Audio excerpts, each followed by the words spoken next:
누가복음 18장 9절에서 14절까지입니다. 우리 한 절씩 읽도록 그렇게 하겠습니다. 9절에서 14절까지입니다. 제가 먼저 9절 읽습니다. 또 자기를 의롭다고 믿고 다른 사람을 멸시하는 자들에게 이 비유로 말씀하시되, 두 사람이 기도하러 성전에 올라가니 하나는 바리새인이요 하나는 세리라. 바리새인은 서서 따로 기도하여 이르되, 하나님이여, 나는 다른 사람들 곧 토색, 불의, 간음을 할 자들과 같지 아니하고 이 세리와도 같지 아니함을 감사하나이다. 일에 2번씩 금식하고 또 소득의 11조를 드리나이다 하고, 세리는 멀리 서서 감히 눈을 드는 하늘을 쳐다보지도 못하고 다만 가슴을 치며 이르되, 하나님이여, 불쌍히 여기소서, 나는 죄인으로소이다 하였느니라. 내가 너희에게 이르노니 이에 저 바리새인이 아니고 이 사람이 의롭다 하심을 받고 그의 집으로 내려갔느니라.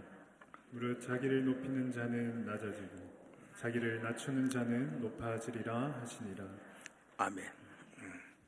날씨가 갑자기 많이 추워졌어요. 감기 조심하십시오. 저도 목이 좀 안 좋은 것 같아서 좀 감기를 기침을 하더라도 양해를 내주면 좋겠습니다. 같이 한번 같이 고백해 봅시다. 예배가 기쁨입니다. 그렇게 합시다. 예배가 축복입니다. 아멘. 오늘 이 기쁨과 축복의 시간이 되기를 주의 이름으로 축원합니다. 그림 하나 먼저 보려고 합니다. 그림. 아이고, 이제 막 띠가 갔다. 방송실에 띠가 그림 떼야 됩니다. 제임스 티소라는 지금부터 한 150년 전 화가예요. 그 화가가 그린 그림인데, 그림의 제목이 바리새인과 세리의 기도의 제목이. 오늘 본문의 내용을 가지고 그가 이렇게 볼까요? 잘 보이나요? 그래요. 누가 바리새인이죠? 흰 옷 입은 사람이 바리새인. 딱 표납니까? 조금만 더 확대해 보실래요? 뒤에는 잘 안 보일 것 같아가지고. 그래요. 그래서 사람은 다 보여야 될 낀데. 바리새인의 모습이 어떠하죠? 울렁울렁하지만 하면 큰 소리 이야기해봐요. 바리새인의 모습이 어때요? 거룩한 모습이죠. 아주 거룩한 모습이에요. 또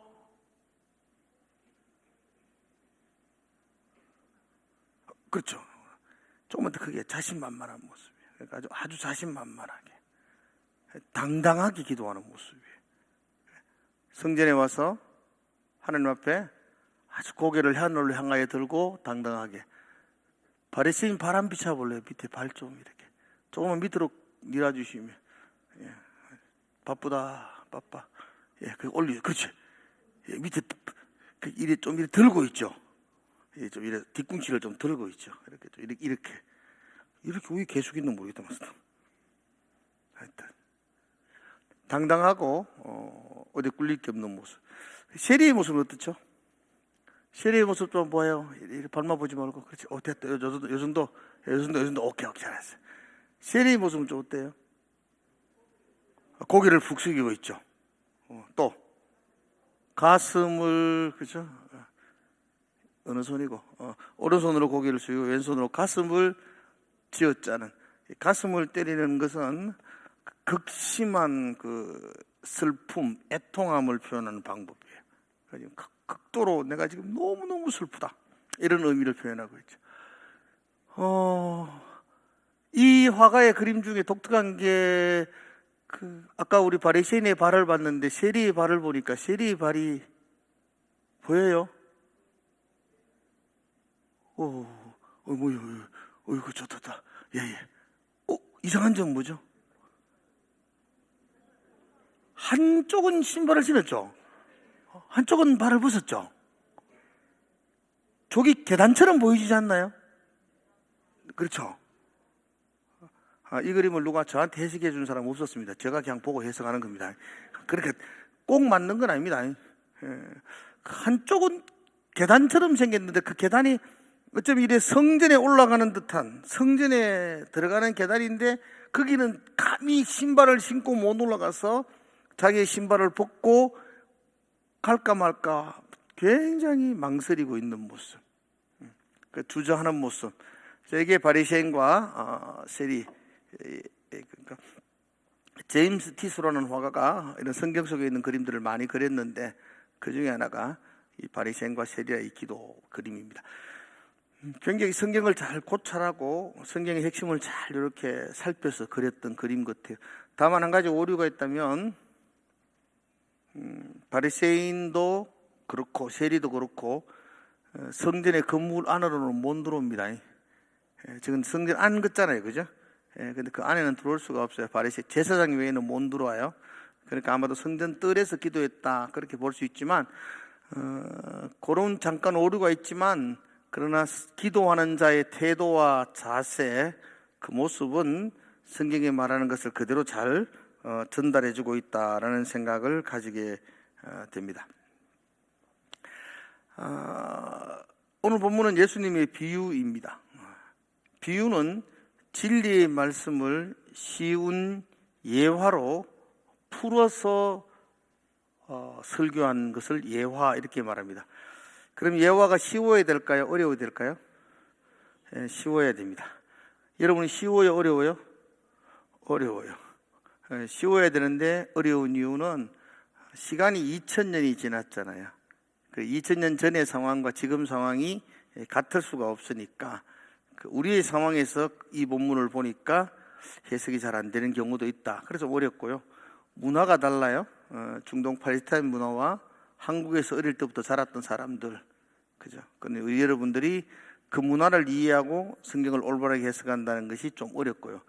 더욱이 예수님의 비유가 어려운 이유는 예수님의 비유는 드러난 보물이 아니라 감추인 보물입니다. 한번 따라합시다. 감추인 보물. 예수님이 그렇게 말씀하셨거든요.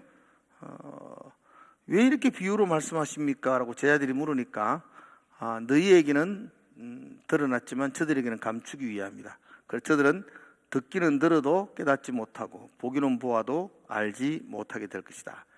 그렇게 해요. 그러니까 하늘나라는요, 여러분들 다 볼 수 있는 게 아니에요. 그죠? 하나님의 나라가 다 들려지는 게 아니에요. 예수 믿으세요? 갑자기 안 믿는 사람들이 많아져가지고 제가 굉장히 난감합니다. 예수님 믿으세요? 그건 굉장히 큰 복이에요. 어떻게 믿어져요? 그건 여러분이 믿어진 게 아니고 하나님 여러분들에게 보이게 해주셨기 때문이에요. 그걸 은혜라 그래요. 은혜. 아무튼 그런 의미로 비유는 때로는 우리에게 어렵게 읽혀지기도 합니다. 오늘 우리가 읽었던 바리새인과 세리의 기도 역시 당시 예수님이 이 말씀을 하실 때에 들었던 청중들은 너무나 쉽게 이해가 됩니다. 그런데 우리들은 좀 어렵게 보여질 수도 있습니다. 자, 이 비유 한번 잠깐 살펴봅시다. 근데 이 비유가 그냥 보통 예수님이 하셨던 비유들은 우리는 그냥 이렇게 읽어지지만 2000년 전 당시 이 설교를 들었던 사람들은 굉장히 새로운 이야기였어요. 그래서 이 이야기는 굉장히 충격적인 이야기이기도 했습니다. 이제 저와 여러분들이 2000년 전 예수님의 발 앞에 서서 이 비유를 듣는 사람들의 심정을 가지고 그 마음으로 이 비유를 이렇게 한번 들어보시면 참 좋겠습니다. 두 사람이 예수님이 지금 비유를 들어 설명하는데 두 사람이 기도하기 위해서 성전에 올라갑니다. 한 사람은 바리새인이고요. 또 한 사람은요 세리입니다. 바리새인과 세리는 너무나 다른 사람입니다. 같을 수 없는 사람이에요. 바리새인과 세리는 한 자리에 있을 수 없는 사람이에요. 확연히 대조를 이루는 사람입니다. 바리새인이 어떤 사람일까? 혹시 바리새인 보셨나요? 만나보신 분 없잖아, 우리는. 그죠? 바리새인에 대해서 들어본 것도 별로 없지요. 바리새인에 대해서 여러분들이 들어봤던 이야기는 성경 속에 나오는 이야기를 통해서 들어보셨죠. 실제 2000년 전 유대 땅 속에 살아가고 있는 바리새인들은 한 번도 본 적도 없고 그들의 삶을 들어본 적도 별로 없어요. 우리가 알고 있는 바리새인은 그냥 예수님이 하셨을 때 나오는 이 성경 속에 나오는 바리새인의 이야기가 우리가 알고 있는 이야기의 전부예요. 자, 그러면 우리가 알고 있는 바리새인은, 성경 속에 등장하고 있는 바리새인은 한마디로 좋은 사람들인가요? 별로 좋지 않는 사람들인가요? 여러분들이 그동안 들었던 바리새인은 성경 속에서 좋은 사람으로 많이 등장했나요? 좋지 않는 사람으로 등장했나요? 근데 처음에 물어보면 대답을 안 해요.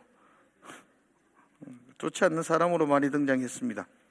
예수님은 바리새인들을 등장시킬 때마다 책망하고 그들을 꾸짖을 때에 바리새인들을 많이 등장시켰습니다. 예수님이 어떻게 바리새인들을 꾸짖었는지 기억나십니까? 이렇게 꾸짖었습니다. 마태복음은 너희들은, 우리들에게 말하기를 너희들은 그들의, 바리새인들의 말은 듣고 행동은 본받지 마라, 이렇게 말하기도 했어요. 얼마나 이게 치욕적인 이야기예요. 그들은 말은 하지만 행동하지 않는다, 이런 말을 했어요. 무거운 짐을 묻고 사람들의 어깨에, 다른 사람들의 어깨에는 짐을 지우면서도 자기는 손가락 하나 까딱거리지 않는 사람들, 그 사람들이 바리새인들이다, 예수님이 그렇게 말하기도 했습니다. 그들은 모든 행위를 사람들에게 보이고자 한다, 그렇게 책망하기도 했어요. 바리새인들은 하나님 앞에 거룩하게 살려고 노력하는 사람이 아니라 사람에게 보이려고 한다, 그렇게 말했어요. 그래서 겉으로는 아름다운 것처럼 보이지만 그 안에는 죽은 사람의 뼈와 모든 더러운 것이 가득하다, 그렇게 말했고, 성경 속에 나오는 바리새인들은 예수님과 매일 싸우는 사람들, 안식일 가지고 싸우고 영생 가지고 싸우고 그렇게 싸우는 사람들, 예수님과 대립하는 사람들로 많이 비추어집니다. 그래서 우리는 바리새인 그러면 위선적이고 거짓된 사람들이라는 생각을 많이 가지고 있습니다. 자, 그건 오늘을 살아가는 저와 여러분들의 생각이고요. 2000년 전 유대 땅 속에서 살아갔던 그 백성들, 그 일반인들은 바리새인들을 어떻게 봤을 것 같아요? 우리처럼 그렇게 좋지 않는 시각으로 보지 않았습니다. 당시 유대 사회는 그 사회를 지탱하고 있는, 그 사회가 종교적 국가라는 걸 아시잖아요. 하나님 믿는, 모두가 하나님 믿는 나라라는데, 종교적 국가 가운데 그들을 지탱하고 있는 뭐라 그럴까요? 그룹이라 그럴까요? 파당이라 그럴까요? 학파들이 있었는데 그 네 개가 바로 바리새인, 또 사두개인, 잘 알고 있다. 그리고 SM파가 있었고요. 그리고 예수 제자 중에 있었지만 열심당원들이 있었어요. 이 열심당원들은 독립운동가예요. 로마에게 압제당하고 우리 민족을 해방하자, 이래서 그냥 막 독립을 외치면서 말씀을 붙들고 독립 가운데 살아가는, 가슴에 칼 하나씩 꽂고 있다가 로마인 보면 죽이겠다는 그런 사람들이 열심당원들이 있었어요. SM파는 온전한 그 경건주의자들이에요. 그들은 세상 속에 이렇게 섞여 살지 않고 쿰란 지역으로 자기들끼리 그 광야 지역에 가서 공도청 생활을 했습니다. 그 SM파들의 후예들이 수도원, 우리나라도 기도원 뭐 이런데 거기서 안 내려와요. 자기들끼리 규율을 정해요. 하루에 성경 몇 장 읽고 기도 몇 시간 하고 어떻게 삶을 살고 자기들끼리 자급자족하며 공동체 생활을 해요. 그 절대적인 경건을 우선으로 하는 사람들이 SM파들이죠. 그러니까 일반 대중들과는 잘 접촉을 안 해요. SM파 중에 제일 유명한 사람이 세례 요한. 광야에서 외치는 자의 소리가 있었죠. 낙타털 옷 입고 가장 그냥 막 거죽대기 걸치고, 이게 낙타털 옷 입는 거예요. 맥두기와 석청을 먹으면서 하나님 말씀을 외쳤던 세례 요한이 당시로 SM파라 이렇게 볼 수 있어요. 그리고 우리가 성경 속에 많이 등장하는 파 중에 사도계파. 사도계파는 사도계 후예들이라는 의미인데요. 사도계파는 제사장 그룹입니다. 제사장과 서기관들이 사도계파 사람들이 대부분입니다. 그러니까 제사장의 후예들, 당시 성전 문화를 주도했던 사람들이 사두개파 사람들입니다. 그렇게 많지 않습니다. 소수의 사람이지만 최고의 권력을 가지고 있었습니다. 그 로마와 결탁해서 성전의 모든 권력을 가지고 있었던 사람이 사두개인들입니다. 반면에 바리새인들은 회당 중심으로 백성들 가운데 들어가서 그냥 그들에게 하나님의 말씀, 율법을 하나하나 가르쳐주고 있던 목회자들, 백성들과 같이 살면서 백성들에게 이 말씀을 잘 풀어서 가르쳐주는 사람들, 그런 사람들이 바리새파 사람들입니다. 원래 바리새파의 시작은 이스라엘이 바벨론에게 이렇게 멸망을 당하고 포로로 끌려가지 않습니까? 그들이 나라가 망하고 성전이 파괴되어지고 포로로 끌려갔을 때 그들이 가장 많이 한 생각이 뭐냐? 왜 우리가 이렇게 망했느냐? 왜 성전이 부서졌느냐? 결론은 우리가 하나님의 말씀을 떠났기 때문이다. 우리가 하나님을 저버리고 우상을 섬겼기 때문이다. 그럼 우리가 회복할 수 있는 방법은 뭐냐? 여호와께로 돌아가자. 철저하게 말씀을 지키자. 말씀을 배우자. 그리고 말씀을 삶 가운데 지키자.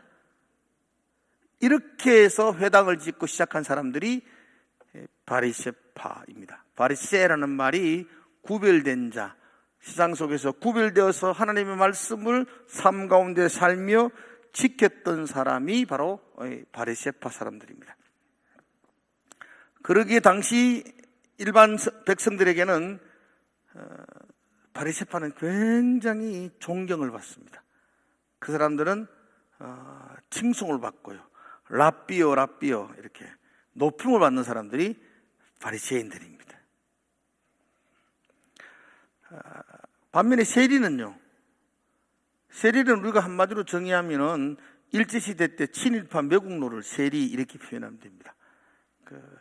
일제의 권력을 덧입고 일본 순사처럼 자기 동족을 괴롭혔던 사람들, 착취했던 사람들, 당연합니다. 이때도 로마를 덧입고 로마에게 세금을 바치는 일에 충성하면서 더 많은 세금을 거두어서 자기 부를 축적했던 사람들, 이 세리입니다.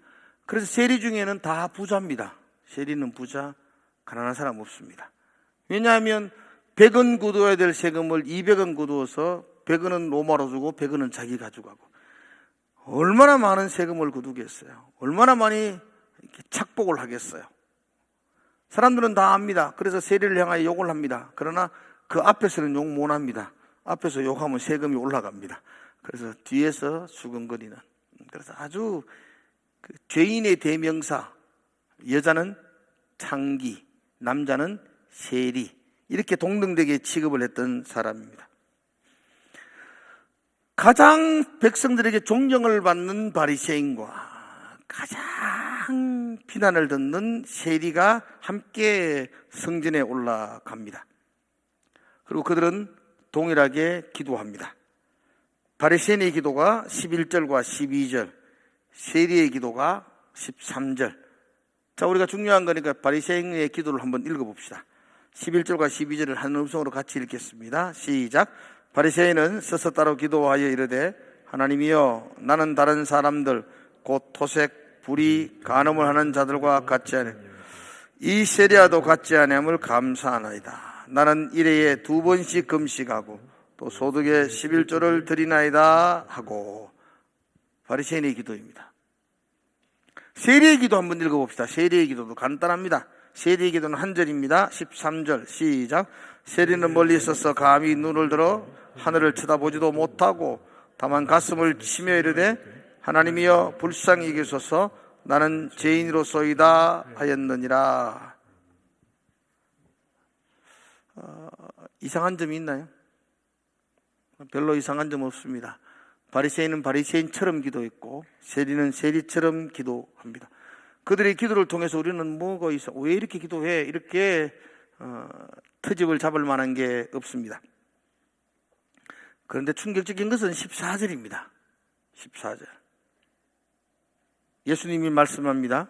내가 너희에게 이르노니 이에, 그들의 기도를 다 듣고 난 다음에 예수님이 이에 저 바리새인이 아니고 이 사람이 의롭다 하심을 받고 그의 집으로 내려갔느니라. 저 바리새인이 아니고 이 사람이 의롭다함을 받았다라고 말합니다. 이 사람이 누군가요? 세리입니다. 세리가 의롭다함을 받았다. 이건 충격적인 이야기입니다. 아무도 세리를 의로운 사람이라고 말한 사람이 없습니다. 예수님 외에는. 느닷없이 예수님이 세리가 의롭다함을 받았다라는 충격적인 선언을 하시고 있습니다. 세리는 절대로 의로운 사람이 아닙니다. 기도하면서도 자기도 말했습니다. 나는 죄인으로소이다. 그는 의로운 사람과는 거리가 멉니다. 세리가 의롭게 될 수도 없습니다. 그거 어떻게 의롭게 될 수가 있겠습니까? 지금 예수님은 세리와 바리새인을 대조를 이루었지 않습니까? 그러니까 세리를 의롭다 그랬으면 바리새인은 어떻다는 겁니까? 악하다 이런 뜻입니다. 이건 더 충격적입니다. 아니 어떻게 바리새인을 향하여 악하다 말할 수 있는가? 뭐가 잘못했지? 그가 뭘 잘못했다고 예수님은 그를 향하여 악하다라고 평가를 하시는지. 바리새인이 나쁜 사람인가? 그렇게 볼 수도 없습니다. 우리는 바리새인이 어떤 사람, 지금 이 바리새인이 어떤 사람인 줄을 알 수도 없습니다. 우리가 알 수 있는 것은 지금 그가 했던 기도의 내용밖에 없습니다. 예수님이 바리새인을 악하다고 낙인을 찍었다면 그의 기도에서 우리는 그가 악한 점을 찾을 수밖에 없습니다. 예수님이 세리를 의롭다 했다면 모든 세리를 의롭다 한 건 아닙니다. 오늘 이 기도하는 이 세리의 기도의 내용, 기도의 자세가 의롭다 이런 뜻입니다. 그래서 우리는 예수님이 왜 바리새인을 불의하다 그러고 세리를 의롭다라고 했는지 그 이유를 알려면 이제 그의 기도를 살펴봐야 됩니다. 바리새인의 기도를 먼저 한번 살펴봅시다. 뭐가 잘못했기에, 이 기도 속에서 우리는 무슨 잘못이 있기에 그가 불의한 사람이라는 칭호를 얻게 되느냐 하는 것이죠. 제일 먼저 서서 따로 기도한다 이렇게 말이 되어 있죠. 바리새인은 서서 따로 기도하여, 이건 일방적인 방법입니다. 우리는 무릎 꿇고 기도하는 게 간절한 기도라면 그들은 서서 기도하는 게 그게 평상적인 방법입니다. 여기에서 무슨 꼬투리를 찾을 만한 게 별로 없습니다. 그 다음 그의 기도 내용 한번 봅시다. 뭐라고 말하죠? 나는 다른 사람들 곧 토색 불의 간음하는 자들과 같지 아니하고, 나는 토색하지 않았습니다. 나는 불의하지 않았습니다. 나는 간음하지 않았습니다. 나 그래서 감사해요. 나 그렇게 안 살았어요. 무슨 잘못이 있죠? 하고 싶은 말은 많은 것 같은데 지금 눈을 보니까 참고 계세요. 그냥 듣기만 들으셔야 됩니다. 그러면 이 기도를 반대로 나는 불의했습니다. 나는 토색했습니다. 간음도 대뻔했습니다. 이게 올바른 기도인가요? 안 했다는 거예요. 그리고 12절에 나는 했습니다. 나는 금식을 했습니다. 나는 11조를 했습니다. 당연히 해야 될 일을 나는 했습니다. 뭐가 잘못이죠? 조금 지자랑하는 듯한 거스리는 것은 있지만, 그렇다고 해서 우리가 꼭 꼬집어서 이거 감사의 기도인데 꼬집어서 뭐가 잘못했다고 말하기가, 찾기가 참 여러분들이 쉽지 않은 눈빛입니다. 여러분도 주일날 와서 그런 기도 하잖아요. 주님, 지난 2일 동안 하나님과 동행하며 거룩한 삶을 살기 위해 노력하게 해주셨고 내 삶을 붙들어 주셔서 감사합니다. 거룩하게 살지도 않아놓고 거룩한 삶을 살았다고 또 뻥을 치기도 하고, 우리도 그런 기도 하잖아요. 그죠? 바리새인의 기도가 구태여 뭘 잘못했다? 뭐 그렇게 꼬집기도 좀 그렇습니다. 금식을 한 것도 마찬가지입니다. 원래 구약 성경은 1년에 한 번 금식할 것을 명령합니다. 대속죄일 날 금식해라. 죄를 회개하며 금식하라고 말하는데요. 그건 1년에 한 번도 아니고 한 달에 한 번도 아니고 일주일에 2번씩. 원래 경건한 바리새인들은 월요일, 목요일을 금식했다고 해요. 일주일에 2번씩 금식을 했다. 그걸 잘못이라고 볼 수는 없잖아요. 11조. 열심히 11조 했습니다. 소득의 11조를 철저하게 했습니다. 그게 무슨 잘못이라고 볼 수도 없습니다. 혹시 여러분의 머릿속에 지금 바리새인은 하지도 않으면서 하나님께 거짓으로 나는 했습니다라고 자랑하고 있지는 않나, 그래서 하나님이 그를 책망하고 있지 않나, 라는 터무니없는 생각은 버리셔야 됩니다. 우리는 그렇게 가정할 수 없어요. 이 사람이 누군지도 모르고 지금 비유에 등장시켰던 이 사람에 대한 이야기는 우리가 그렇게 파헤칠 수 없어요. 이 사람은 우리가 믿어요. 이 사람은 자기가 한 대로 기도하고 있어요. 그는 불의한 삶을 살지 않았어요. 간음하지 않았어요. 토색하지 않았어요. 그는 금식하며 주님을 섬기며 11조하며 살았던 사람이라는 것입니다. 근데 예수님은 그를 악하다, 요 기도를 근거해서 그는 악하다 그렇게 말해요. 자, 그럼 세리는 뭡니까? 세리는 왜 의롭다는 평가를 받습니까? 세리는 누구나 다 아는 죄인들입니다. 자기도 죄인이라고 인정을 합니다. 그의 기도는 단 한마디입니다. 하나님, 저를 불쌍히 여겨주시옵소서. 아마도 성경에는 잘 기록이 안 됐지만 저는 죄인입니다. 불쌍히 여겨주십시오. 그리고 가슴을 치면서 아까 그림을 봤던 것처럼 닭똥 같은 눈물을 뚝뚝 흘리며 그렇게 기도했다고 생각되어집니다. 그러면 여러분 일주일 동안 어떻게 살았던 간에 교회 와가지고 가슴 치고 엉엉 울기만 하면 의인이 되는 건가요?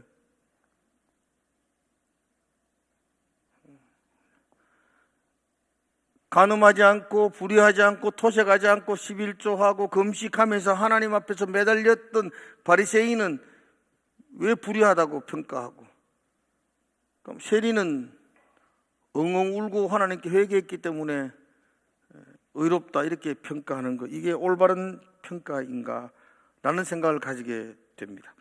왜 바리새인은 불의한 자가 되고 세리는 의로운 자가 자라는 인정을 받았을까?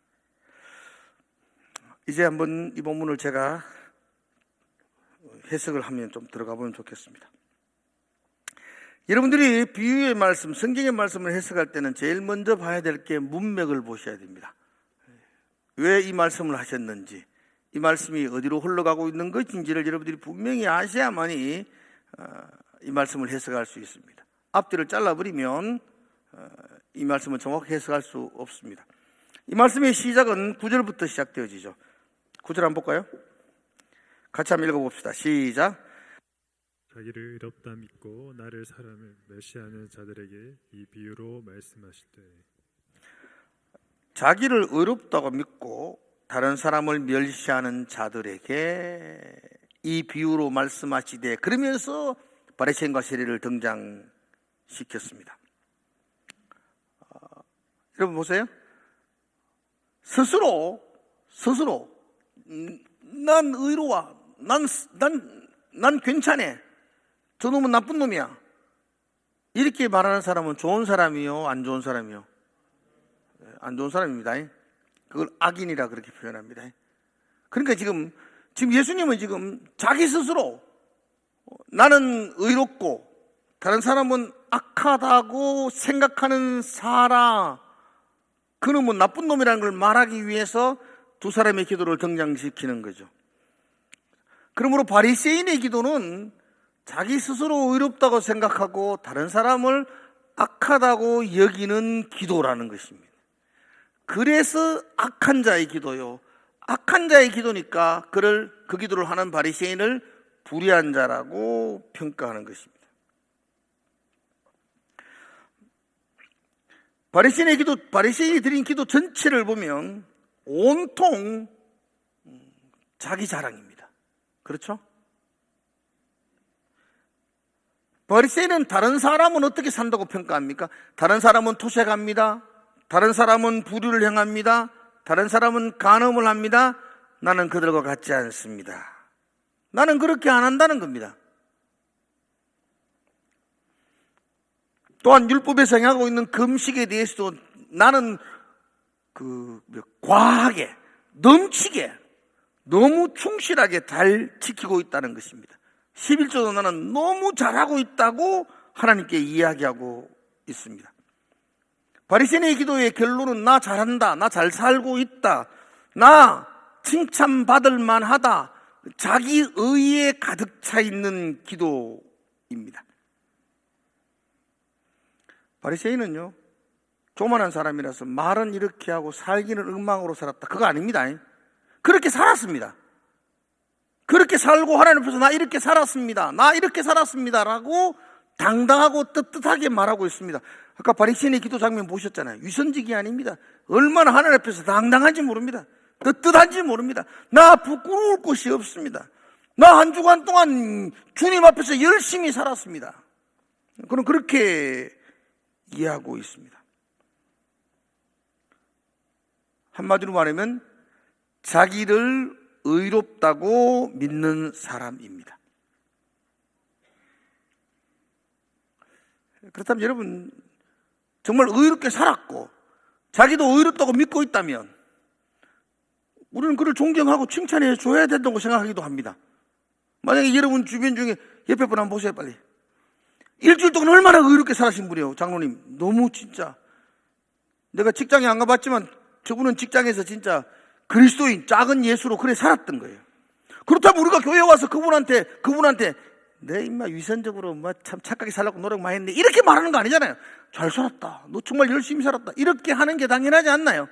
그러므로 바리새인을 향하여 예수님도 그래, 너 참 열심히 살았네, 말씀 붙들고 참 잘 살았네 라고 말해야 하는데, 예수님은 그를 향하여 불의한 자다, 악한 자라고 이야기합니다.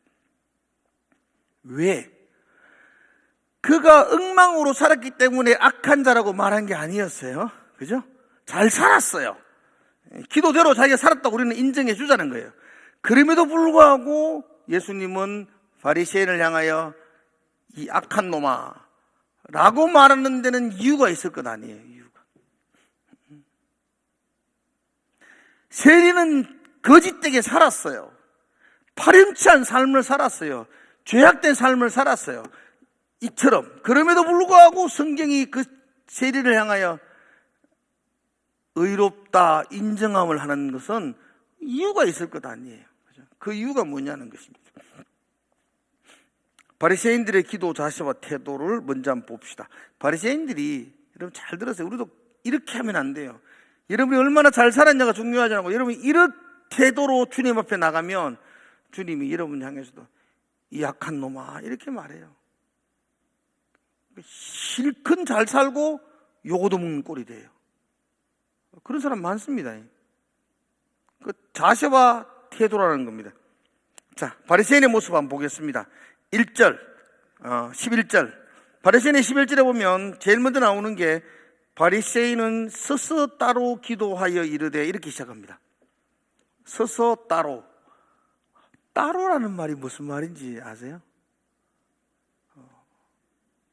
따로는 우리말로는 혼자 떨어졌어, 따로 국밥 뭐 이런 거죠. 혼자 떨어졌어 뭐 이렇게 표현하지만 성경의 언어의 히브리어로는 따로라는 이 단어의 해석은 그렇지 않습니다. 따로라는 단어가 우리는 따로 돼 있지만 좀 길어요. 뭐 제가 여러분 헬라어도 모르고 저도 잘 모르는데 뭐 히브리어를 이야기할 필요도 없고, 따로라는 단어는 두 단어가 합쳐져 있어요.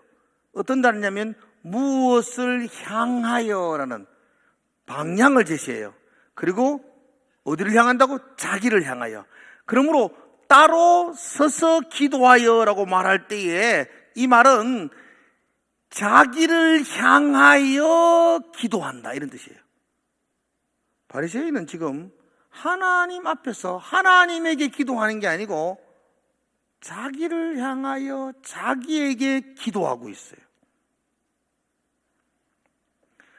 바리새인은 하나님께 나는 이렇게 살지 않도록 했습니다, 하나님 감사합니다라고 말하지만 그는 하나님께 감사를 드리는 게 아니고 내가 이렇게 일주일 동안 뿌듯한 삶을 살은 것에 대하여 내 자신에 대하여 칭찬하고 있는 거예요.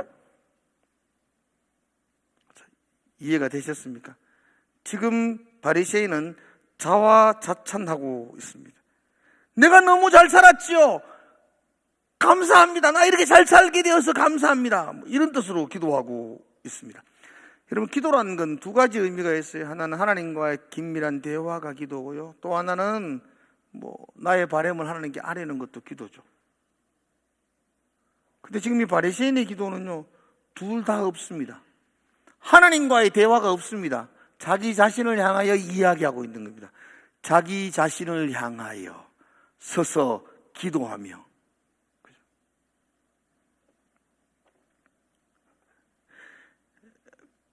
그리고 그는 하나님께 바라는 것도 없습니다.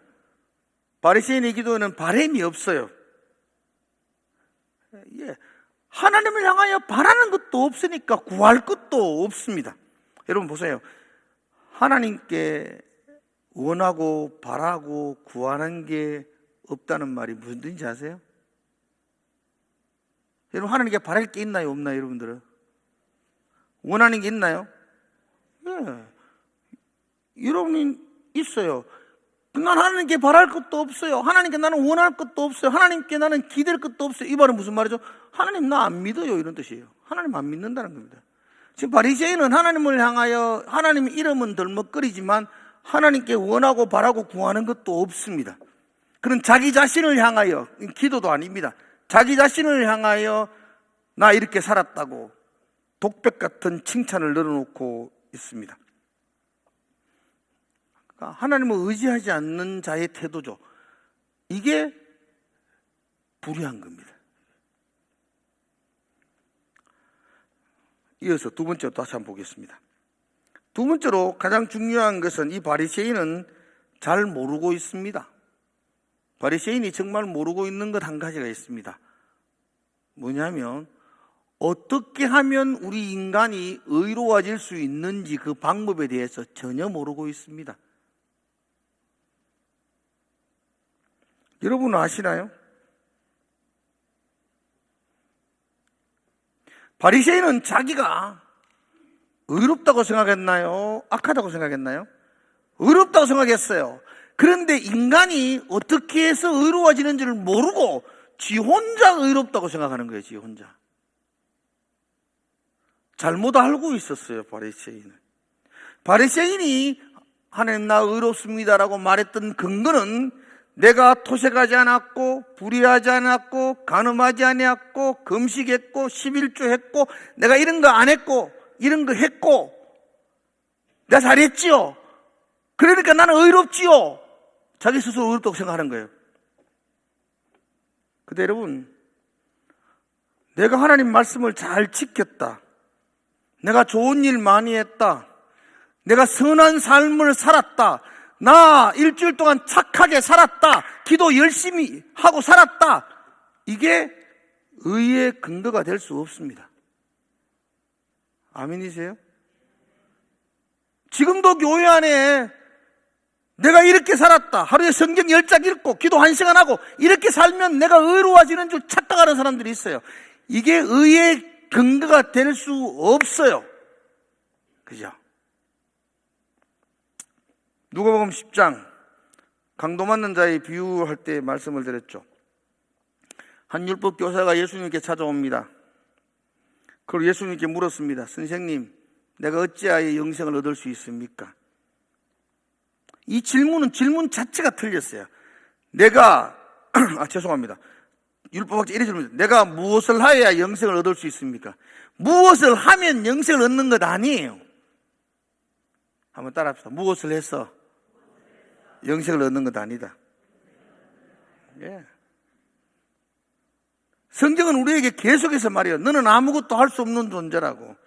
너 무엇을 할 수 없는 존재라고 우리에게 계속 이야기합니다. 우리는 아무것도 못해요. 아무것도 알지 못해요. 창세기 6장 6절에 보면 인간이 마음으로 생각하는 모든 계획이 그 다음 먼저 아세요? 항상 그 다음 악하다 그랬어요.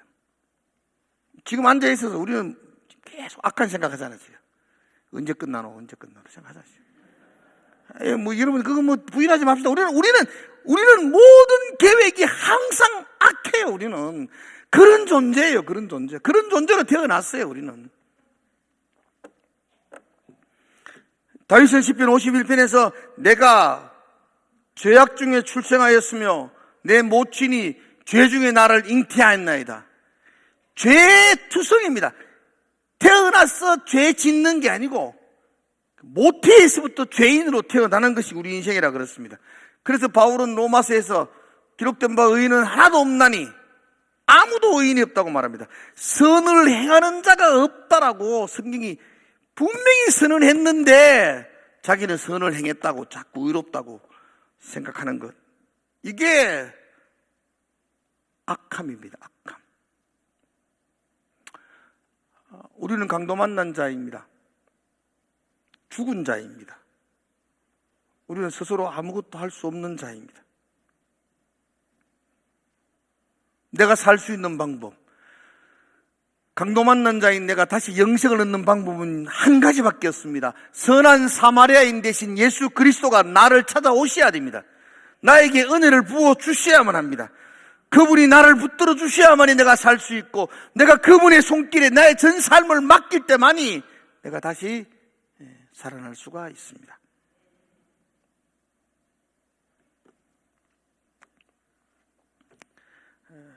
내가 무엇을 해서 의로워지는 것이 아닙니다. 예수님이 나에게 무엇을 해 주셔야 의로워집니다. 그래서 이걸 복음이라 그래요. 복음. 아무 한 것 없어도, 아무 안 해도 나를 의롭게 해주셨다. 그게 복음이죠. 내가 토색 안 하고 간음 안 하고 불의하지 않고 금식하고 11조에서 의로워지는 것 같으면 그건 복음이 아니죠. 내 공로죠. 내 노력이죠. 한번 따라합시다. 내가 무엇을 했어? 의로워지는 것이 아닙니다. 예수님이 나에게 무엇을 해 주셔서 의로워집니다. 아멘입니까? 그래서 우리는 감사할 것밖에 없는 거죠.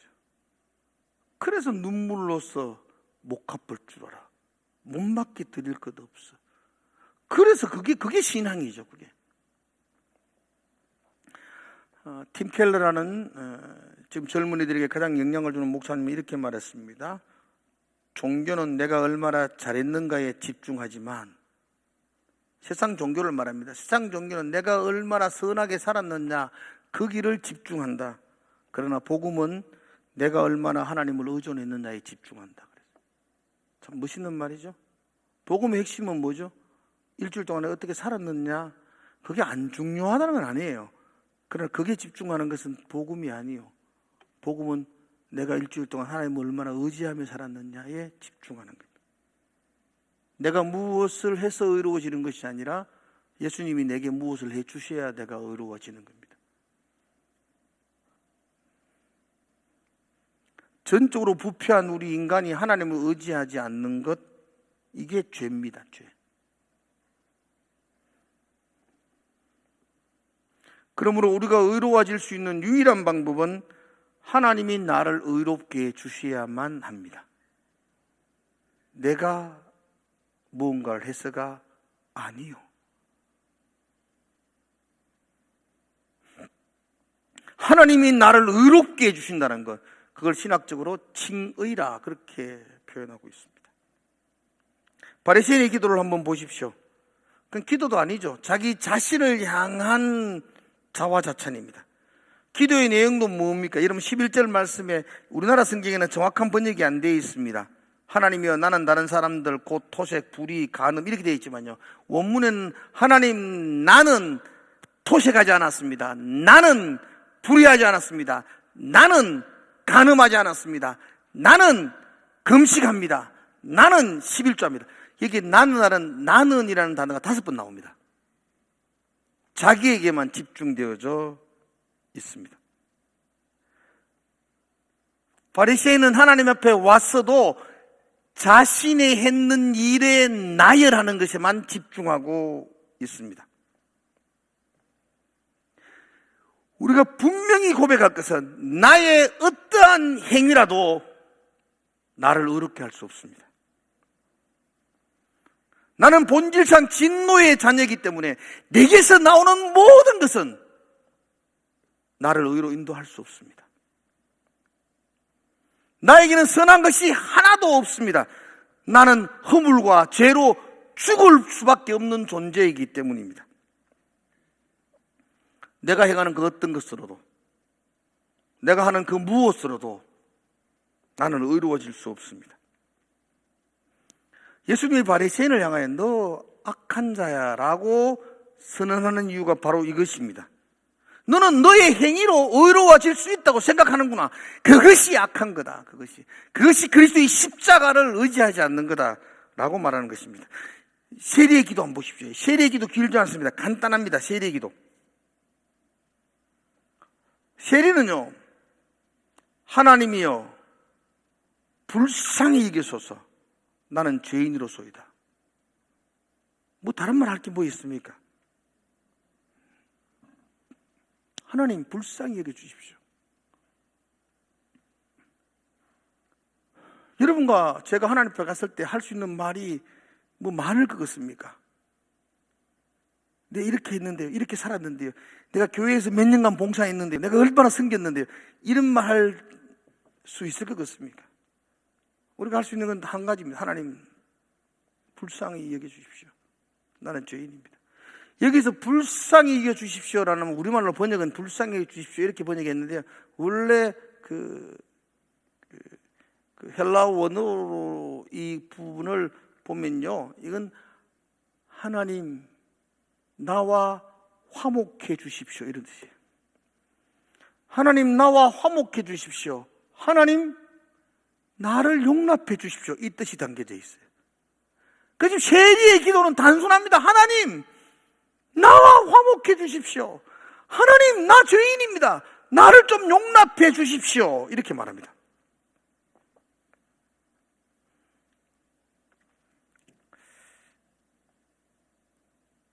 세리는 자신의 힘과 방법으로는 도저히 의롭게 될 수 없다는 걸 인정합니다.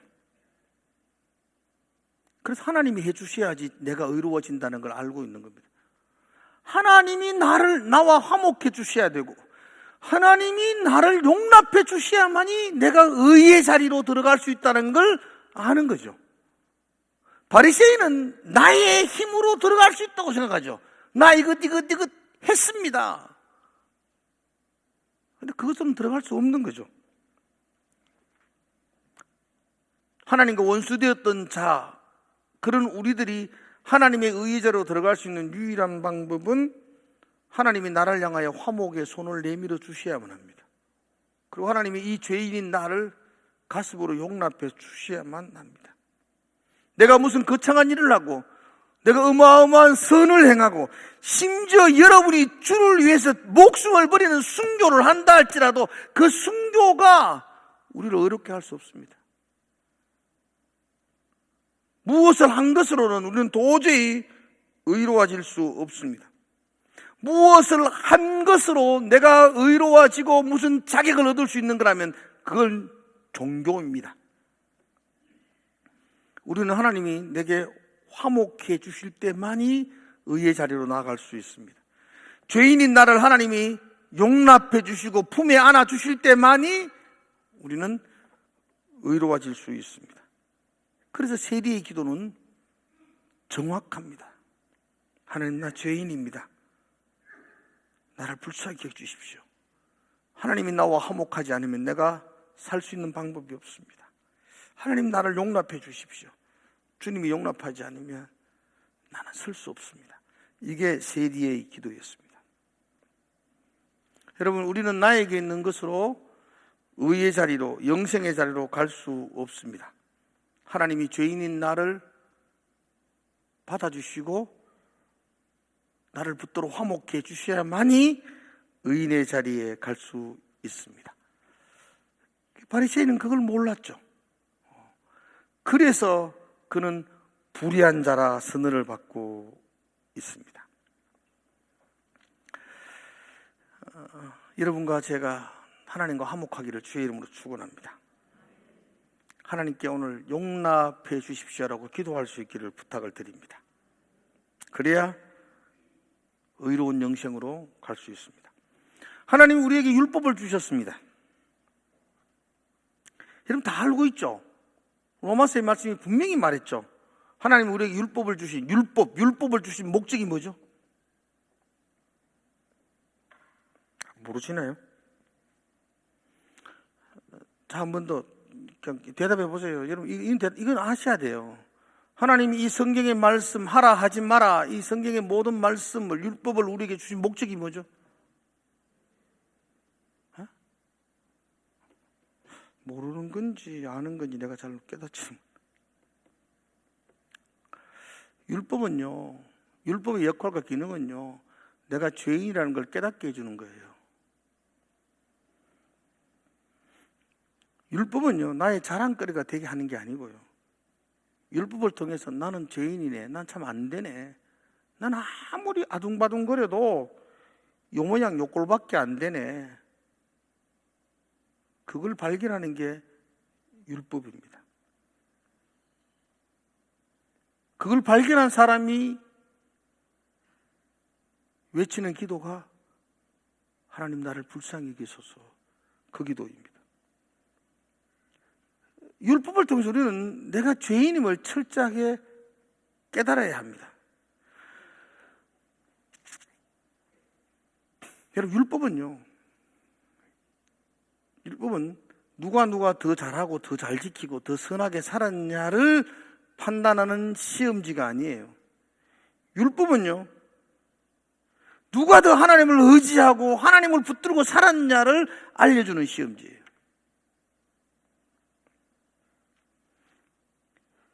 율법을 보면서 내가 착하고 선하게 산 것을 보여주는 게 아니고, 율법을 지키며 지킬수록 하나님을 더 의지하지 않을 수가 없어요. 그래서 율법은 지키라고 준 게 아니고 죄인인 걸 깨달으라고 준 거예요.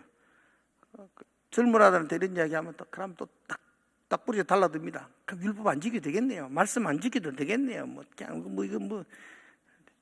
안 지키면 안 지켜야 됩니다. 생명 걸고 말씀 붙들고 사셔야 됩니다. 여러분들이 목숨 걸고 이 말씀 지키며 살아야 됩니다. 그렇게 산 사람들은 압니다. 안 되는구나. 그렇게 산 사람들은 내 힘으로 안 되고 하나님만을 의지해야 됩니다라는 걸 깨닫게 됩니다. 이거 설렁설렁 지킨 사람들은 나 이것도 했어, 내 성경도 몇 번을 했다, 원래도 성경을 몇 독을 했네, 내가 하루에 몇 시간 기도했네. 설렁설렁한 사람들은 자기 공로가 남아있지만, 이 말씀 붙들고 몸부림친 사람들은 하나님의 은혜가 아니고서는 내가 주님 앞에 나갈 수 없다는 걸 철저하게 이 말씀으로 깨닫게 됩니다. 그래서 율법은 내가 죄인임을 철저하게 깨닫고 하나님만을 붙들게 하는 역할과 기능을 가지고 있습니다. 하나님의 말씀을 지켜보십시오. 더 하나님을 의지하지 않고는 살 수 없는 내 자신을 발견하게 됩니다. 그게 의로워지는 겁니다. 말씀을 붙들고 지키고 노력할 때에 하나님 앞에, 하나님 나는 정말 안 되는 존재네요, 나를 불쌍히 여겨 주십시오 라고 통회하는 기도를 하게 됩니다. 여러분, 우리는요, 우리의 의로는 하나님 앞에 설 수가 없어요. 우리가 하나님 앞에 가져갈 수 있는 의는 존재하지 않습니다. 우리는 나의 의로 하나님 앞에 서는 사람이 아니라 다른 사람의 의를 빌려서 하나님 앞에 가야 되는 사람이에요. 다른 사람의 의를 덧입고 하나님 앞에 서야 돼요. 그래야 살 수 있어요. 누구의 의를 덧입어야 됩니까? 예수의 십자가 의를 덧입어야 돼요.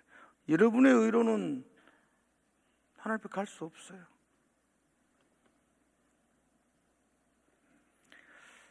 구약의 제사를 살펴보십시오.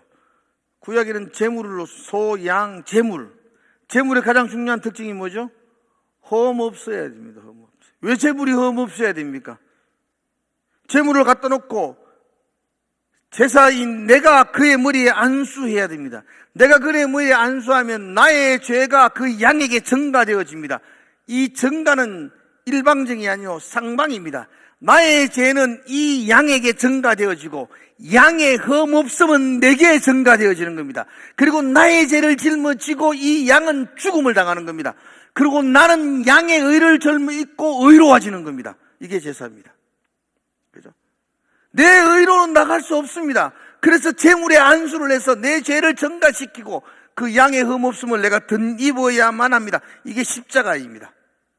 나의 죄를 예수님에게 전가시키고 예수님을 십자가 위에 제물로 내어놓고 예수님의 죄 없으심, 흠 없음을 내가 덧입는 겁니다. 그래서 내가 하나님 앞에 의로움으로 나갈 수 있는 겁니다. 그죠? 다른 것은 없습니다.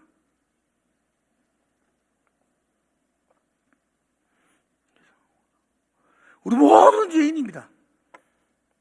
술 먹는 죄인이 있고 술 안 먹는 죄인이 있고, 뭐가 더 큰 죄인이고 뭐가 적은 죄인입니까? 거짓말하는 죄인하고 거짓말하는 죄인하고, 그걸 도찐개찐이라 그럽니다. 50보 100보입니다. 그것으로는 저와 여러분이 도저히 누구라도 하나님 앞에 나갈 수가 없습니다. 그럼에도 불구하고 우리는 50보 욕합니다. 뭐 저런 파렴치한 죄인이 있냐고 비난합니다. 나도 비난할 자격이 없음에도 불구하고, 내 눈에도 들보가 있음에도 불구하고 티끌을 향하여 우리는 계속 비난의 화살을 퍼붓습니다. 나는 누구를 평가할 자격이 없습니다. 도찐개찐입니다. 그 나물의 그 밥입니다. 도저히 하나님 앞에 설 수 없는 동일한 죄인입니다. 자랑할 것은 더더욱 없습니다.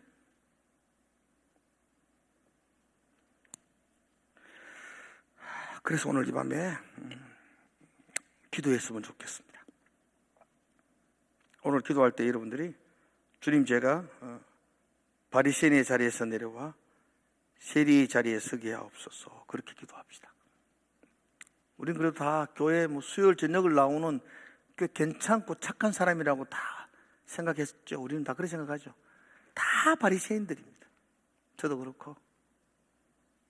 세리의 자리로 내려와서 제가 기도할 수 있는 것은, 하나님 나를 불쌍히 여겨 주십시오.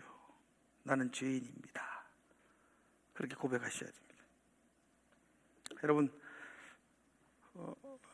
우리를 살리는 것은 내가 무엇을 했는가가 아니고 예수님이 나를 위해서 무엇을 했는가에 결정되어집니다. 여러분들이 사는 방법은 내가 무엇을 했는가로 결정되는 게 아니고 예수님이 나에게 무엇을 하셨는가로 결정되어집니다. 오늘 이 밤에 그 예수님 붙드시고, 나는 아무것도 못합니다, 주의 은혜만을 살아갑니다, 그렇게 고백하고 기도하는 시간 되기를 주의 이름으로 축복합니다. 기도합시다.